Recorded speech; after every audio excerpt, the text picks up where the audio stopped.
এখন যে বর্তমান সরকার এই শেখ হাসিনা এই খালদা দিয়া এগুলি কি সরকার, এগুলি পানিবাদ কিছু না। বাংলাদেশে সত্যি কথা আছে, জিবলা রাখার তাকে মিথ্যা কথা, যেই কোনো সরকার আসুক মিথ্যা কথা ছাড়াকে চলে না। সরকার এমন একটা আইন করতো যে এই মিথ্যা কথা যাই বলে জিবলা কাটা দেবো, তাহলে দেশের মানুষ মিথ্যা কথা বাদ দিত। 21 তারিখ একটা 6 মিনিটের দিকে আমি আসলে ব্যস্তই ছিলাম। একটা ব্যস্ততার মধ্যে আমি এই ফেসবুকে একটা পেলাম যে এই ধরনের মাইলস্টোনে একটা বিমান বিধ্বস্ত হয়েছে। আমি তাড়াহুড়ার জন্য বুঝতে পারি না যে এটা মানে আমার দেশে কিনা। এই ধরনের একটা বিমান বিধ্বস্ত আমার দেশের স্কুলের উপরে হয়েছে, এটা কিন্তু আমি তখন বুঝতেই পারিনি।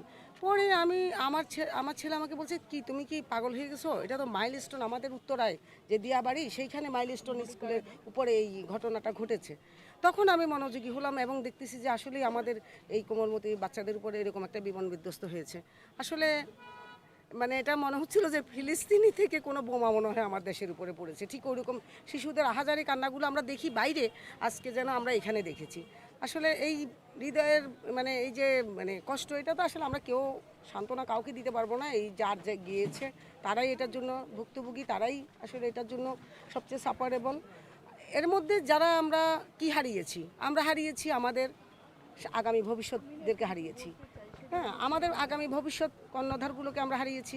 আমাদের যে একজন তরুণ মানে এই যে যোদ্ধা, বিমান যোদ্ধা, সে যে একজন প্রশিক্ষক হয়ে একজন সামনে বিমান যুদ্ধ পাইলট পরিচালনা করবে, সেরকম যোদ্ধাদেরকেও আমরা হারাচ্ছি। তাহলে কেন আমরা হারাচ্ছি? শুধু হারাচ্ছি আর হারাচ্ছি আর হারাচ্ছি। শুধু হারিয়ে হারিয়ে আমরা আর কত ত্যাগ স্বীকার করলে আমরা পূর্ণাঙ্গ একটা দেশ পাবো?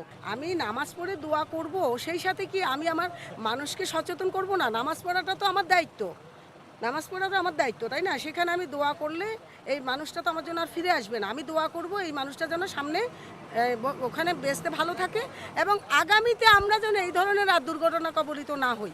কারণ ফুরন্ত ফুলগুলি জড়িয়ে পড়ে গেল, কিন্তু আমরা তো ঘরে থাকি, আমাদের রক্তের না, তারপর ওদের ব্লাড আমাদের ব্লাড একরকম লাল, তারপর আমাদের কলজা খাবে। আমার ঘরের মাঝে আমার মেয়ে একটা হাউমাউ করে দেখে কান্দে। আইতে চাইছিল, আমি আনি নাই, কারণ সে এমনি হার্টের রুগী, যদি কিছু একটা হয়ে যায় স্বয়ং আল্লাহ জানে কেন এই কাজটা হইলো। টিভিতে দেখলাম যে একটা পানির দাম 30 টাকা নিল, 600 টাকা। এগুলি এখনো বাংলাদেশে ফেরাউনের বংশধর আছে, ফেরাউনের বংশধর আছে দেখে এগুলি এই কামগুলি করছে। আল্লাহর গজব পড়বো এগুলির উপরে। বাংলাদেশে সত্যি কথা আছে, জিবলা রাখার তাকে মিথ্যা কথা, যেই কোনো সরকার আসুক মিথ্যা কথা ছাড়াকে চলে না। সরকার এমন একটা আইন করতো যে মিথ্যা কথা যাই বলে জিবলা কাটা দেবো, তাহলে দেশের মানুষ মিথ্যা কথা বাদ দিত। এখন কত লোক, হাজার হাজার লোক মারা গেছে, বাচ্চারা মারা গেছে, এখন সঠিক দেয় নাই যে কয়টা লোক মারা গেছে। কেউ কয় 50 জন, কেউ কয় 30 জন, কেউ কয় 20 জন, সঠিক কথা বলে নাই কেউ। আয়া দারোয়ান পিউন, হেরা কোথায় যাবে? খালি বাচ্চারাই মারা গেছে, হেরা কোথায় যাবে? সরকার এটা গুরুত্বপূর্ণ দেউক। এখন যে বর্তমান সরকার এই শেখ হাসিনা এই খালদা দিয়া এগুলি কি সরকার, এগুলি পানিবাদ কিছু না। একটু দেখার জন্য শুনছি যে এখানে একটা দুর্ঘটনা ঘটছে, মানুষ মারা গেছে, এই ছোট ছোট কমল বাচ্চারা মারা গেছে, এটা দেখার জন্য আসছি। আমি সৌদিতেও দেখছি, বাইরেও দেখছি, অনেক জায়গায় আমি গেছি। এই প্রশিক্ষণ বাইরে হয়, প্রথম শহরে ছিল, পরে বাইরে নিয়ে গেছে। যে সমস্ত এয়ারপোর্টগুলো শহরের বাইরে থাকে, এগুলা ভিতরে থাকে না। জানে আমাদের দেশের কী নিয়ম।